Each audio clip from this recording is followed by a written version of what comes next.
প্রিয় দর্শক, আমরা চাই দর্শনের বিচার হতে হবে একেবারে মৃত্যুদণ্ড, যেখানে জনতা তাকে গণপিটুনি দিয়ে মেরে ফেলবে। এটি হলো সর্বোচ্চ তার বিচার। কারণ হচ্ছে আইনের হাতে যখন তুলে দেয় আইনের রক্ষকে, তাদের বক্ষ হয়ে যায়, তখন তারা কিন্তু দর্শনের পক্ষে নিয়ে যায়। দর্শনের পক্ষে গিয়ে বিচার ঠিকমতো করে না। পুলিশের হাতে দেওয়ান মানি দর্শনকারী বাঁচি গেছে। তো পুলিশের হাতে দেওয়া যাবে না, আইনের হাতে দেওয়া যাবে না। জনতা তাকে চাপ মেরে ফেলতে হবে, পিঠে পিঠে গণপিটুনি দিয়ে তাকে দুনিয়া থেকে শহীদ করে দিতে হবে। তার পিঠে দেখে, তার মৃত্যু দেখে হাজারো কোটি লক্ষ মানুষ ভয় আতঙ্ক হয়ে যাবে, কখনো আর ছেলে দিয়ে মেয়ে দিয়ে তাকাবে না।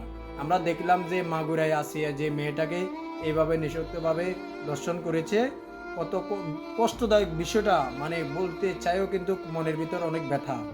আজকে সারা বাংলাদেশে শুধু আসিয়া আসিয়া আসিয়া ছাড়া আর কোনো কিছু নাই। যেদিকে মানে যাই শুধু আসিয়া, শুধু আসিয়া আসিয়া ছাড়া আর কোনো কিছুই নেই।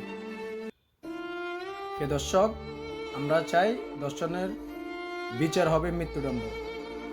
গণতা জনতা তাকে গণতোলা দিয়ে দুনিয়া থেকে বিদায় করে দিতে হবে।